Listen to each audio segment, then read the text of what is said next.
Welcome to the YouTube channel, Contact Center Knowledge Hub, your one-stop solution for expert guidance, best practices, and actionable knowledge in the world of contact centers.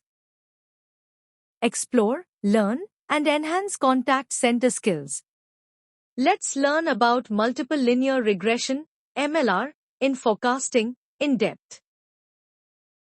Multiple linear regression extends simple linear regression by modeling the relationship between a dependent variable, represented as y, and two or more independent predictor variables, x, x, x, all the way up to x.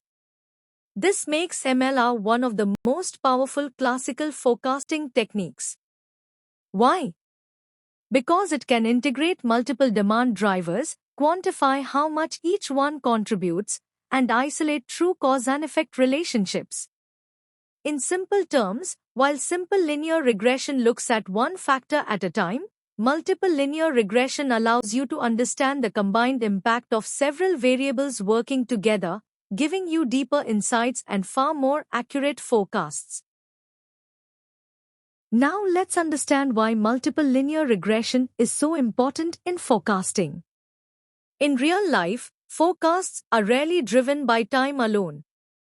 It's not just month 1, month 2, month 3 on the x-axis.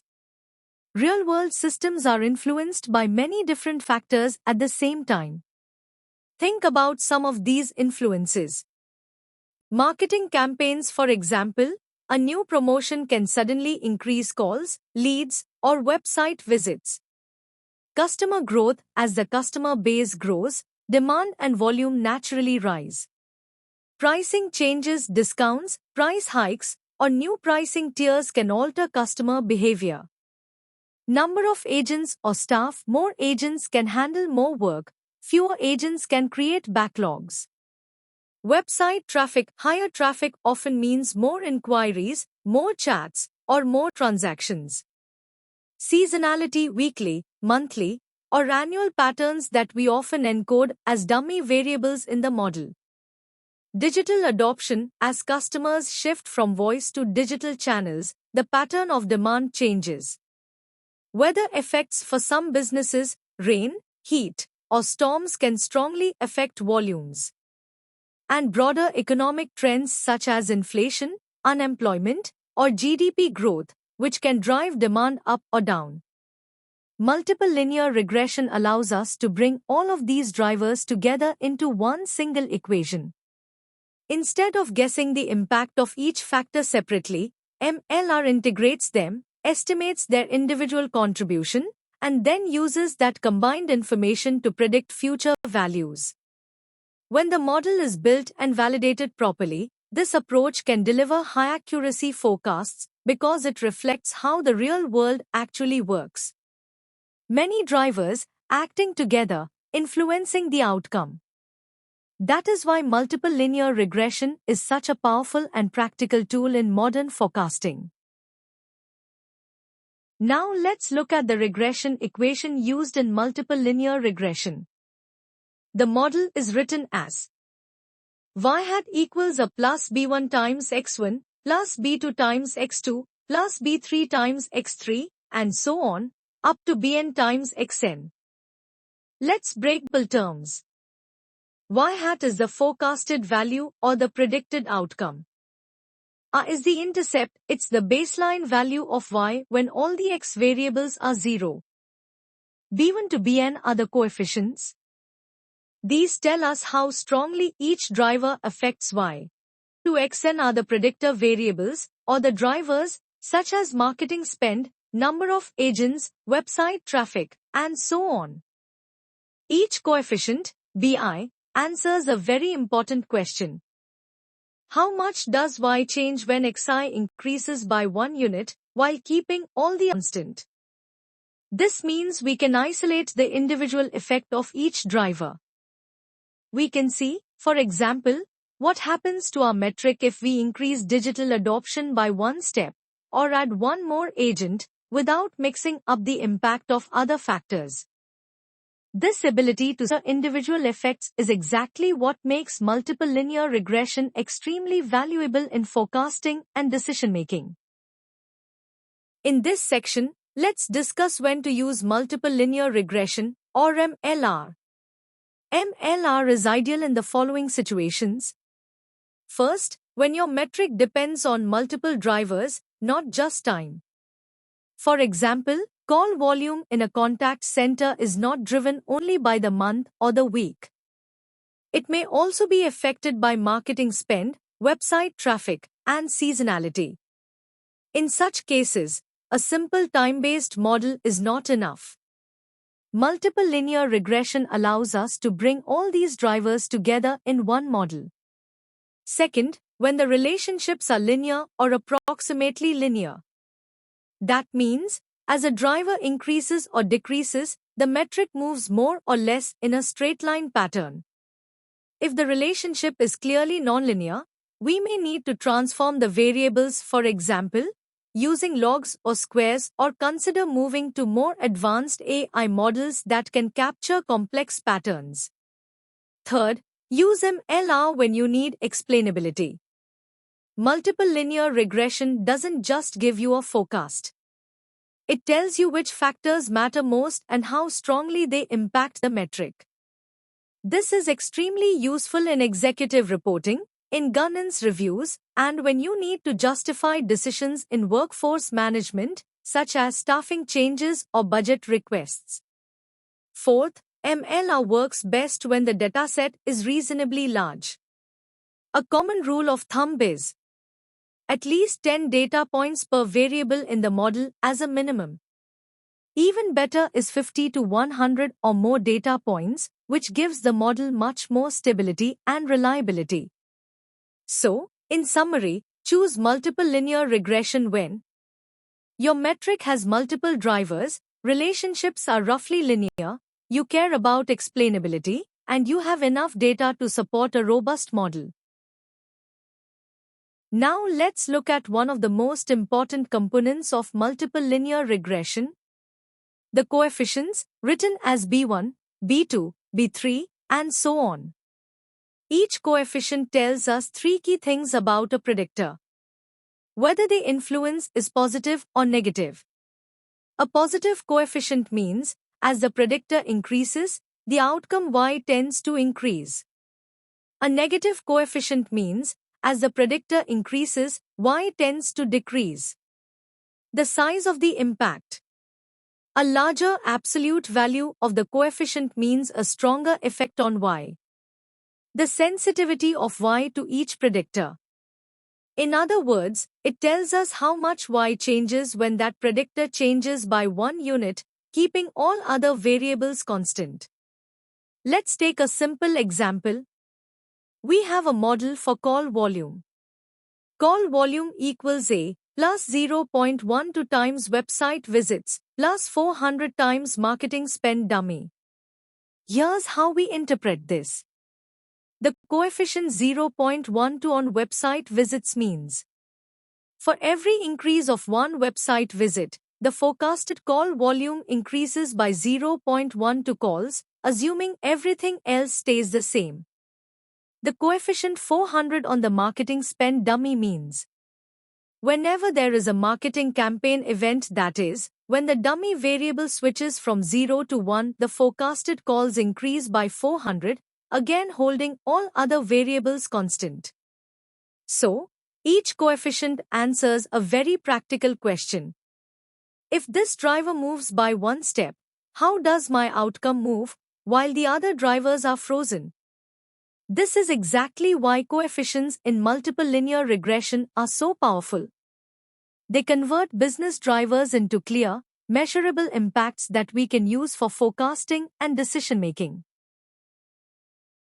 Now let's talk about the intercept, usually written as A in the regression equation. The intercept represents the expected value of Y when all the X variables are 0. In simple words, if every predictor is at level 0, the model says this is the value of the outcome.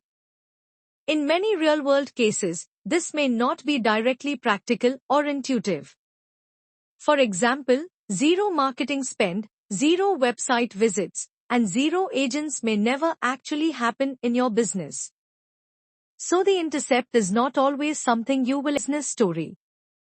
However, it is mathematically essential.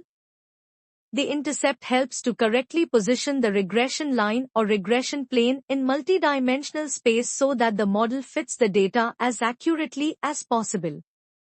So remember, the intercept is the baseline model, even if it's not always directly meaningful in day-to-day operational terms. Next, let's understand R-squared, also called the coefficient of determination. R-squared answers a very important question. How much of the variation in Y is explained by all the predictors combined? Think of it as a percentage of explanation power of your model. R-squared is to 1, the better your predictors together are explaining the ups and downs in the outcome. Here's a simple interpretation guide. An R-squared between 0.90 and 1.00 is outstanding. Your model explains almost all the variation. An R-squared between 0.70 and 0.89 is strong. The predictors are doing a very good job. An R-squared between 0.50 and 0.69 is moderate. The model explains a fair amount of the variation room to improve. An R-squared below 0.50 usually indicates a weak predictor set or that important variables are missing from the model. So, when you review a multiple linear regression model, always look at R-squared to judge how well your drivers, together, are explained of the metric you care about. Now let's talk about adjusted R-squared, which is extremely important in multiple linear regression. We already know that R-squared tells us how much of the variation in Y is explained by all the predictors combined. But there is a problem. R-squared almost always add more variables, even if those variables are not truly useful. This is where adjusted R-squared comes in. Adjusted R-squared improves on R-squared by penalizing unnecessary variables. In simple words, it asks, are these extra predictors adding explanatory power?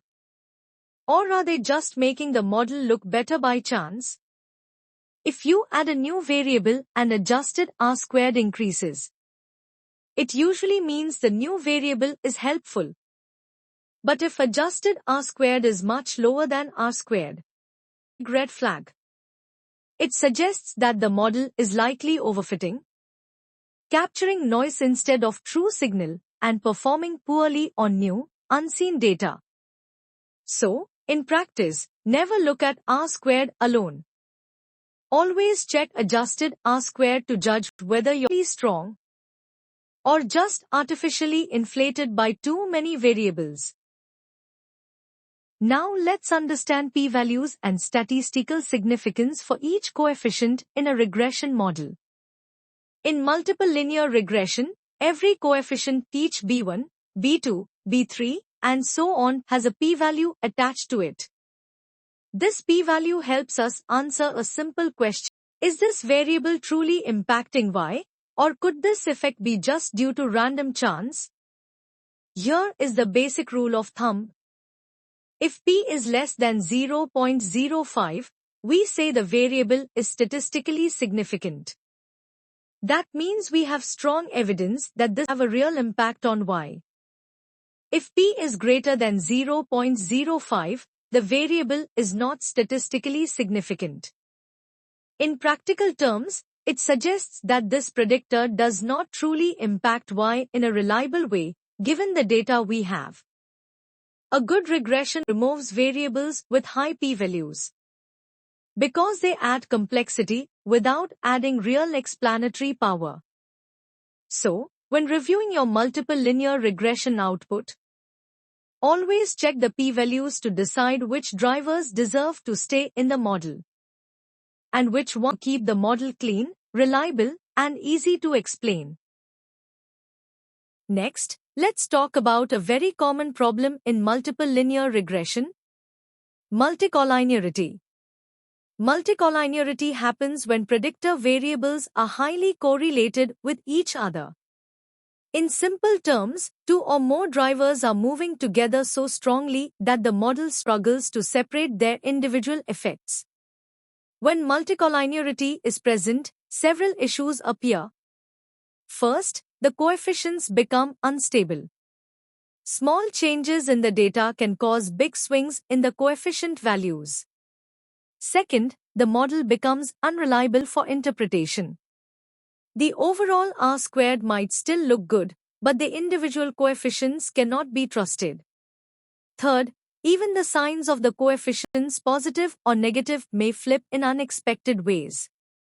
A driver that you know should have a positive impact might show a negative coefficient, simply because of collinearity with another variable. We diagnose multicollinearity using tools like the variance inflation factor, or VIF, and the correlation matrix, which shows how strongly predictors are correlated with each other. If we detect multicollinearity, we can fix it in several ways. Remove redundant variables. Drop one of the predictors that carries overlapping information. Combine variables. For example, create a single composite driver from two highly related measures. Or use more advanced techniques such as principal component analysis, PCA, or ridge regression, which are designed to handle collinearity more robustly. The key takeaway: multicollinearity does not always ruin your ability to forecast, but it does make your model hard to interpret and can mislead decision makers. That's why checking for multicollinearity is a critical quality step in any multiple linear regression project. Let's walk through the step-by-step process of using multiple linear regression in forecasting. Step 1. Identify the dependent variable, y. The dependent variable, or y, is the metric you want to forecast or explain. It's the outcome that matters for your business. For example, in a contact center, Y could be call volume, the number of inbound or outbound calls, average handle time, number of chats, or revenue collected.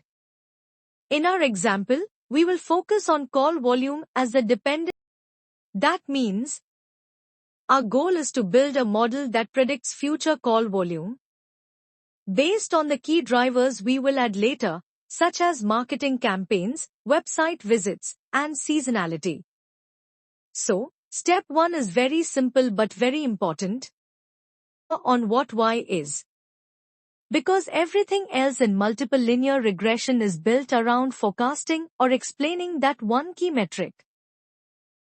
Now let's move to step 2 of using multiple linear regression in forecasting. Identify the predictor variables, also called independent variables or drivers. These are the X variables, the factors that you believe influence or drive your dependent variable, Y. For our call volume example, some practical predictors could be: X is equal to marketing spend. More marketing usually means more awareness, more leads, and more calls. X is equal to website traffic. As website visits increase, we often see higher contact volumes, especially for sales and support. X is equal to number of agents. In some setups, more agents can handle more callbacks or outbound calls, which may influence volume handled. X is equal to month dummies for seasonality. Here we encode seasonal patterns, for example, higher calls in festive months or at financial year-end. X is equal to price changes. Discounts, offers, or price hikes can change customer behavior and therefore impact call volume.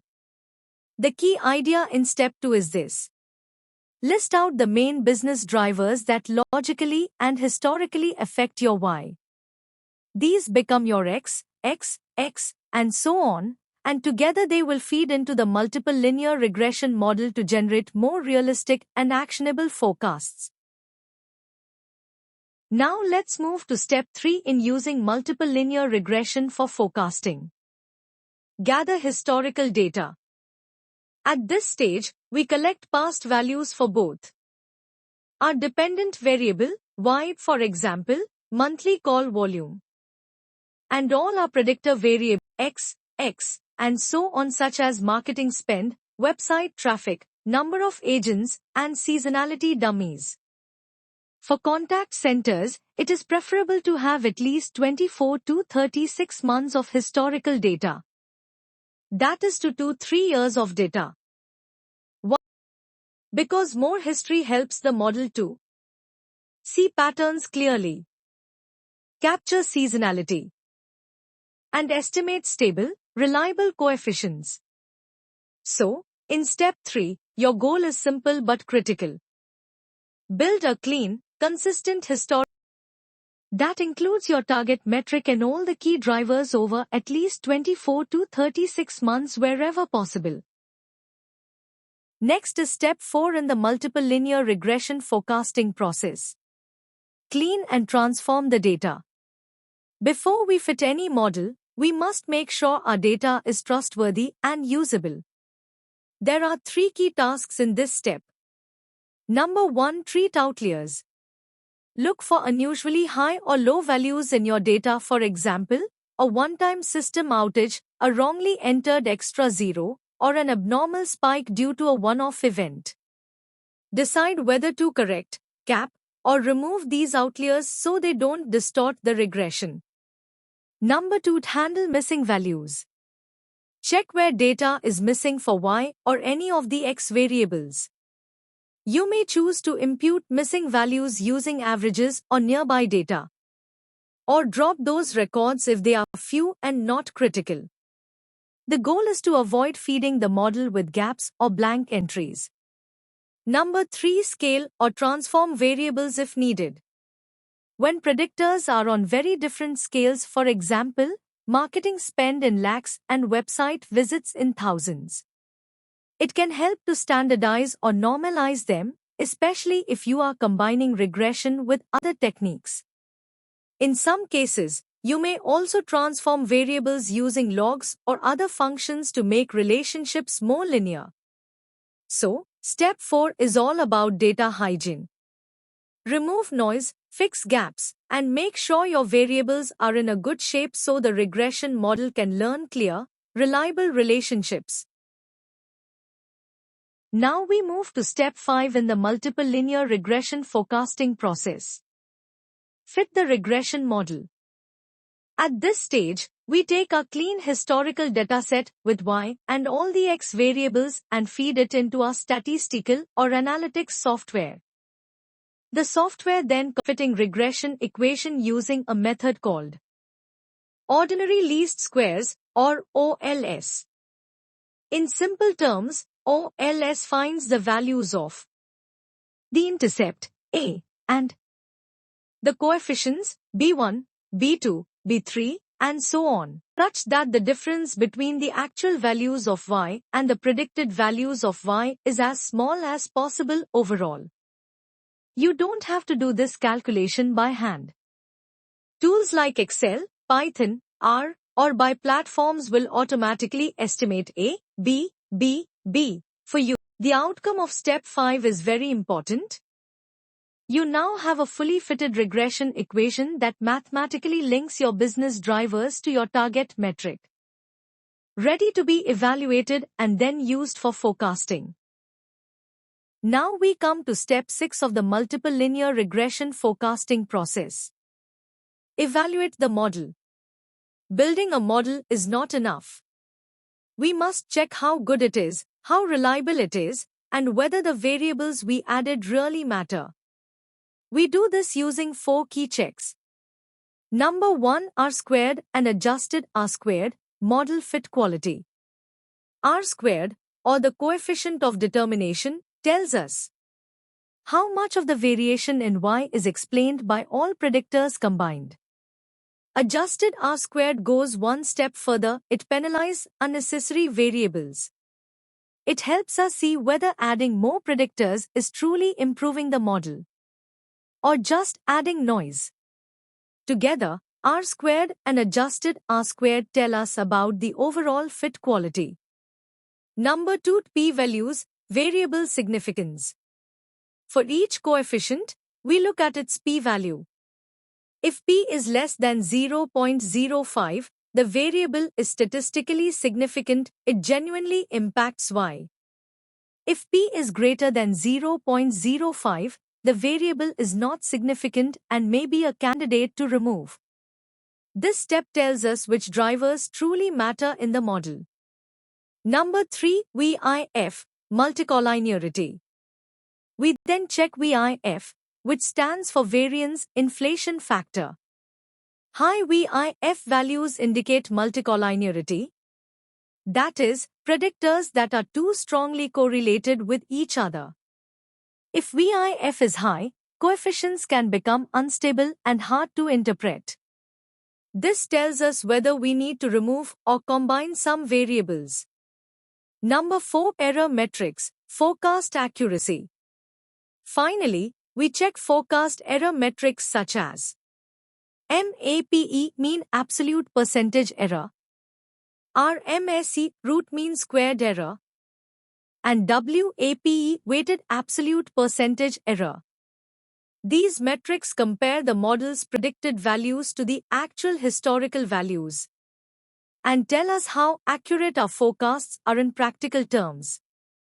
So, in step 6, we are asking 4 big questions. Does the model fit the data well? Are the right variables significant? Is there multicollinearity we need to fix? And how accurate are the forecasts using error metrics? Only when the model passes these checks should we move forward to using it for future forecasting and decision-making. Finally, we arrive at step 7 in the multiple linear regression forecasting process. Forecast future values. Once a regression model is built and validated, we can use it to predict future y by plugging in future values of the predictors. We take our regression equation with the intercept a and the coefficients b, b, b, and so on. Then we feed in future estimates of our x variables. For example, planned marketing spend, projected website traffic, expected number of agents, seasonality dummies for upcoming months. The model then calculates y hat, the forecasted value of our metric, for each future time period. In our contact center example, this means by plugging in future driver values, we generate volume forecasts that are driver-based, not just time-based. So, step 7 is where the hard work pays off. We use the regression equation as a forecast engine, turning assumptions about future drivers into quantitative, defensible forecasts for planning and decision-making. The last step in our multiple linear regression forecasting process is step 8. Validate the model on holdout test data and check forecast performance. Until now, we've built and evaluated the model on historical data that the model has already seen. But to know whether the model will work in the real world, we must test it on data that was not used to build the model. This is called holdout test data. The process is simple. We split our historical data into 2 parts. A training set, where the model is built, and a test set, which is kept aside. We fit the model using only the training data. Then we use the model to forecast the y values for the test period by plugging in the x values from that test period. Finally, we compare the forecasted values with the actual values in the test set.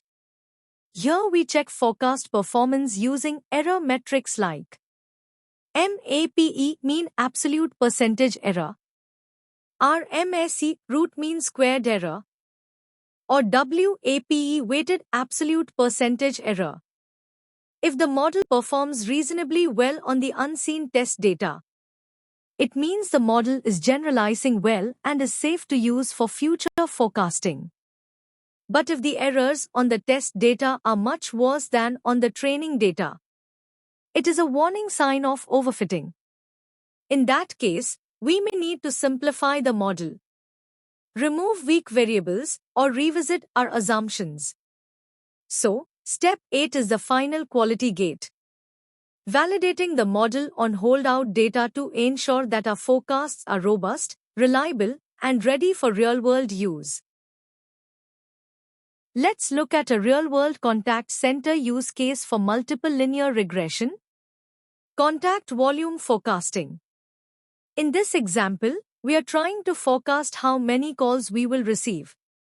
Our model variables are X1, website visits, the number of visitors coming to our website. X2, email campaigns, whether a marketing email campaign is running. X3, holiday indicator, whether the day or week includes a holiday. X4, customer base size, how many active customers we have. X5, month dummy variables, these capture seasonality across different months of the year. The regression outcome, or equation, looks like this. Y hat equals 1800 plus 0.15 times X1 plus 420 times X2 plus 900 times X3 plus 0.07 times X4. Here, Y hat is the forecasted number of calls. Now let's interpret the coefficients in simple language. First, one extra website visitor leads to about 0.15 more calls. So, if website visits go up by 100, we expect roughly 15 additional calls. Second, when a marketing email campaign is active, when the email campaign variable switches on, the model adds around 420 extra calls. Third, when a holiday is present, when the holiday indicator is 1, the model adds around 900 additional calls. Finally, the coefficient on customer base size tells us that as our customer base grows, call demand increases in a predictable way.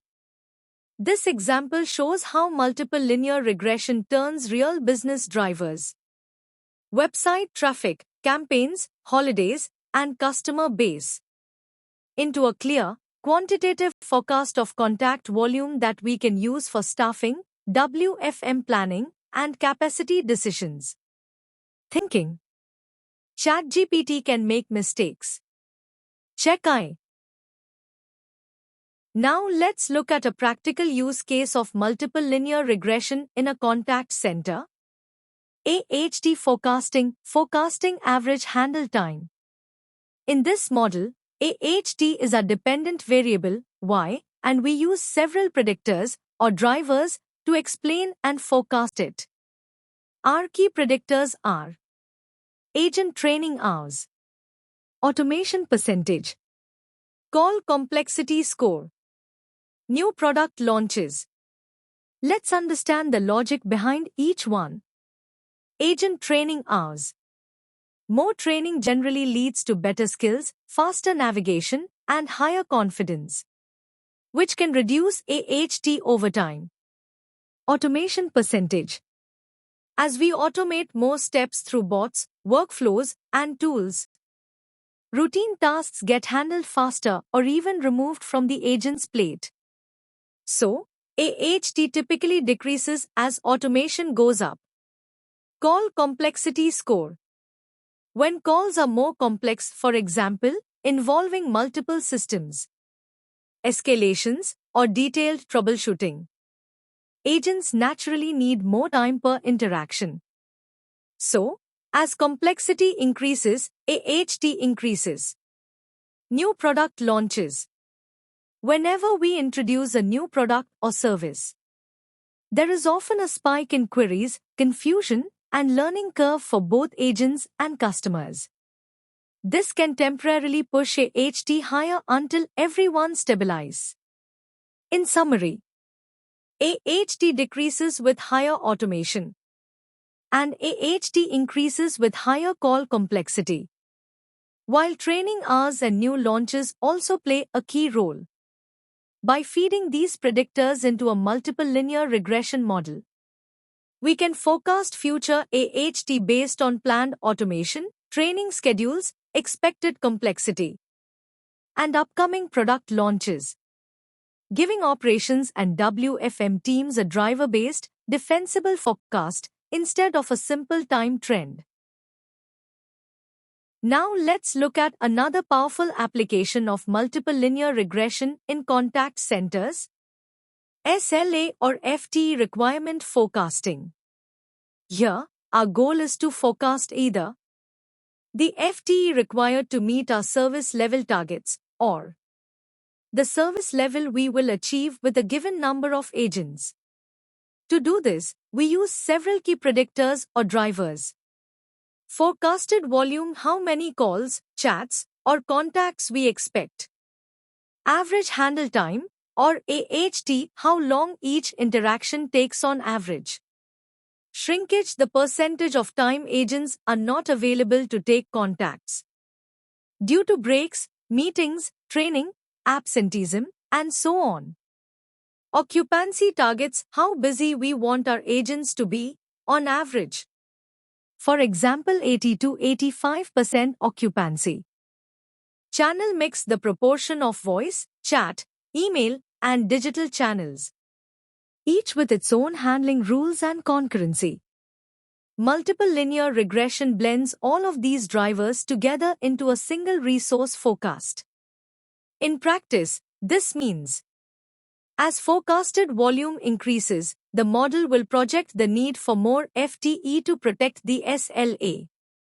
If AHT rises, each contact takes longer, so the model again suggests higher staffing. Higher shrinkage means fewer effective hours, so more headcount is required to compensate. Stricter occupancy targets, for example, keeping agents at 80% instead of 90%. Will also increase the required FTE. And shifts in channel mix such as more chat with concurrency versus pure voice will change how many agents we actually need. By feeding these predictors into an MLR model, we move beyond simple Erlang-style calculations and create a driver-based resource forecast that is aligned with real operating conditions. The result is a powerful planning tool.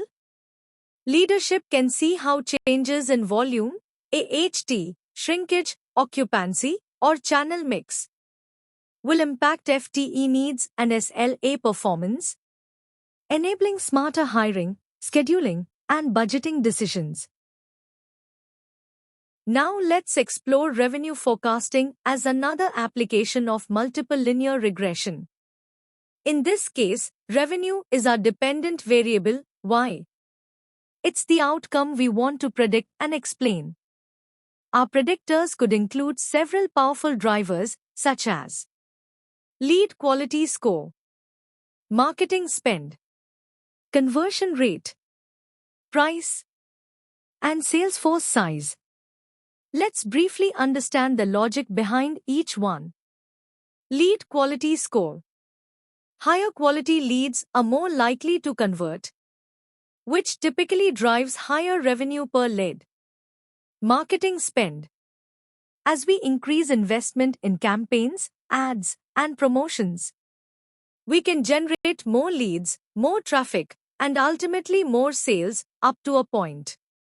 Conversion rate. This measures how efficiently we turn leads or inquiries into actual paying customers. A small improvement in conversion can lead to a big jump in revenue. Price. Pricing decisions directly affect revenue per unit and can also influence demand. In many businesses, there is a delicate balance between price level and volume sold. Sales force size. The number of active sales reps or agents affects how many opportunities we can work, how many follow-ups we can do, and how much pipeline we can handle. More capacity, when used well, often translates into higher revenue. By feeding these predictors into a multiple linear regression model, we can quantify exactly how much each factor contributes to revenue and use that equation to forecast future revenue under different scenarios. For example, what if we increase marketing spend by 10%? Or what if we improve conversion rate by 2 percentage points? This turns revenue planning from guesswork into a driver-based, data-driven forecasting system that is much more powerful for budgeting, target setting, and performance management. Now let's look at how we can use multiple linear regression for attrition forecasting in a contact center or sales operation. In this scenario, our dependent variable, Y, is employee attrition.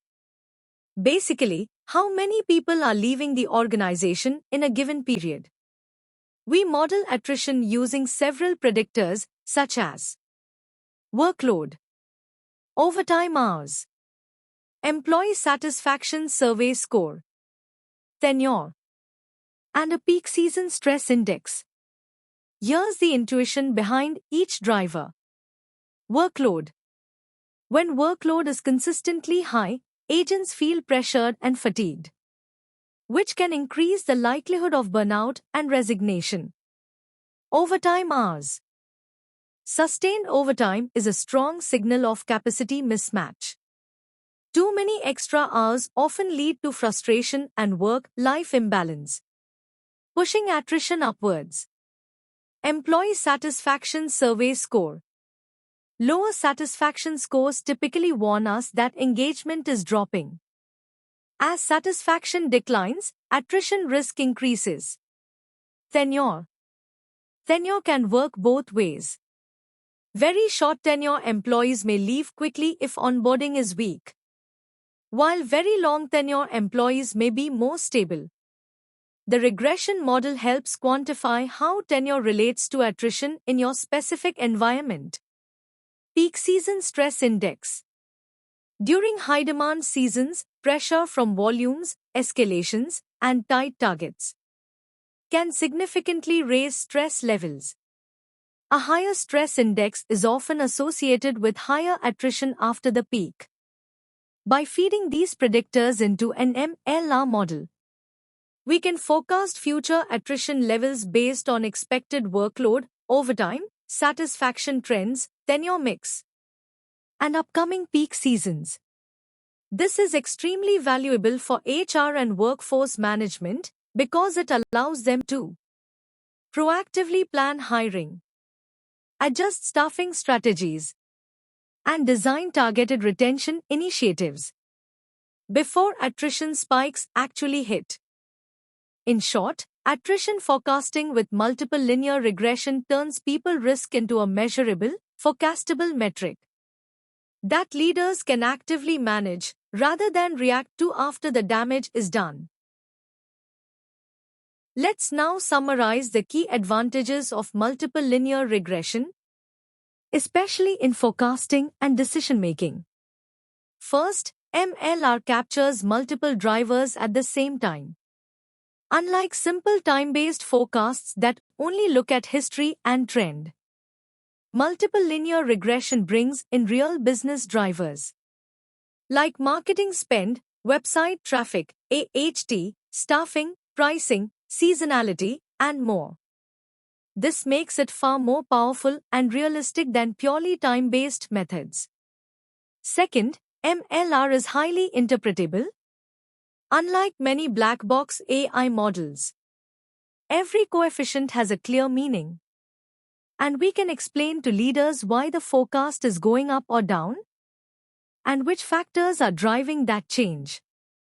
Third, it quantifies the impact of each predictor. Instead of saying, automation helps or marketing matters, MLR tells us how much they matter. For example, a 10% increase in automation reduces AHT by X seconds. Or, this campaign adds Y calls per week. Fourth, multiple linear regression can incorporate dummy variables. That means we can bring in seasonality, events, campaigns, holidays, and launches as on-off switches in the model, allowing us to capture structural patterns that pure time series models may miss. Fifth, MLR handles large datasets well. As long as the data is clean and the relationships are reasonably stable, It can scale across many months, many drivers, and thousands of records, while still remaining explainable and manageable. Sixth, multiple linear regression is a foundational technique for hybrid machine learning models. Many advanced AI and ML approaches either build on regression concepts or use regression-style layers inside larger architectures. A strong understanding of ML makes it easier to design and interpret hybrid solutions that combine classical statistics with modern AI. So, in summary, multiple linear regression gives us power, interpretability, and business insight, all in one model, making it a core tool for any serious forecasting and analytics practice. We've seen the strengths of multiple linear regression, but it's equally important to understand its limitations. First limitation, MLR cannot naturally model nonlinear patterns. By design, multiple linear regression assumes a linear relationship between each predictor and the outcome. But in the real world, many relationships are nonlinear. For example, AHT often reduces nonlinearly with automation. The first 20% automation may cut AHT sharply, but the next 20% gives a smaller benefit. A straight-line model may miss this curve unless we transform the variables or move to more flexible AI or machine learning models. Second limitation, MLR is sensitive to multicollinearity. When predictors are strongly correlated with each other, the model struggles to separate their individual effects. This can distort coefficients, make them unstable, and even flip signs from positive to negative. So, if we don't check and treat multicollinearity, our interpretation of driver impact can be misleading. Third limitation, MLR is sensitive to outliers. A few extremely high or low values, for example, due to data errors, outages, or exceptional events, can pull the regression line and distort the coefficients. Without proper outlier detection and treatment, the model may end up explaining noise instead of the true pattern. Fourth limitation, MLR requires relatively large historical datasets. Because we estimate multiple coefficients, we need enough data points to support those estimates. Small datasets can lead to unstable models, overfitting, and low reliability in forecasting. Fifth limitation, MLR assumes relationships stay stable over time. The model implicitly assumes that the relationship between Y and each X is roughly the same in the future as it was in the past. But in reality, demand patterns, customer behavior, and operations can shift. For example, sudden digital adoption, regulatory changes, or new competitors. When these shifts happen, a static regression model can quickly become outdated. So, while multiple linear regression is a powerful and valuable tool, we must always remember its limitations. It struggles with nonlinear patterns, multicollinearity, outliers, small datasets, and changing relationships over time. That's why good practitioners combine MLR with strong data hygiene, periodic model refresh, and, where needed, more advanced AI techniques to get the best of both worlds. Now that we understand multiple linear regression, let's look at some common extensions that build on MLR and make our models more powerful. First, polynomial regression. Polynomial regression adds curvature to the relationship between X and Y. Instead of a straight line, we allow the model to fit a curve, for example, adding x squared or x cubed terms. This is useful when the impact of a driver is nonlinear, such as AHT dropping quickly at first and then flattening as automation increases. Second, time plus external driver regression. This is regression that includes time trend plus external drivers and often seasonality dummies. In other words, we combine a trend over time, seasonal patterns captured via dummy variables, and business drivers like marketing, staffing, or prices. This approach is very powerful for contact centers because it blends both time series behavior and operational drivers in one model. Third, a regularized regression. For more complex models with many predictors, we can use lasso or ridge regression. These are called regularized regression techniques. They add a penalty for large or unnecessary coefficients, which helps to reduce overfitting, handle multicollinearity, and simplify the model by shrinking or even dropping weak variables. Fourth, ARIMAX and SARIMAX. These are models that combine regression with ARIMA time series corrections. ARIMAX stands for Autoregressive Integrated Moving Average with Exogenous Variables. SARIMAX adds seasonality on top. They allow us to use regression on external drivers and then layer time series components to capture autocorrelation and seasonal effects in the residuals. This is very useful when both past values and business drivers play a strong role in the metric. Fifth, machine learning regression.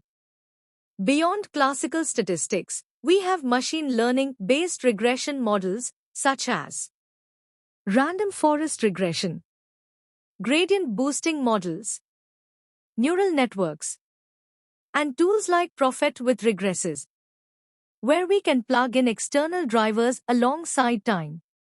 These models can capture complex nonlinear relationships and interactions that classical MLR might miss, especially when the data is large and rich. In many real-world projects, multiple linear regression forms the baseline layer for these advanced methods. We first build an MLR model to understand key drivers, quantify their impact, and set a transparent, explainable benchmark. Then, if needed, we extend or replace it with polynomial terms, regularization, Aramax or Sarimax, or machine learning approaches. So, think of MLR as the starting point. A solid, interpretable foundation on top of which more advanced forecasting and AI models are built. Let's walk through an example of full multiple linear regression output and see how to interpret it step by step. Imagine the software has given us the following results: variables with their coefficients, p-values, and VIF values. Intercept coefficient 1500, p-value 0.001, VIF not applicable. Website visits coefficient 0.12, p-value 0.003, VIF 1.4. Marketing spend coefficient 0.85, p-value 0.001, VIF 1.8. Customer base coefficient 0.04, p-value 0.002, VIF 1.6. Holiday dummy coefficient 630, p-value 0.020, VIF 1.1. Now, how do we interpret this output?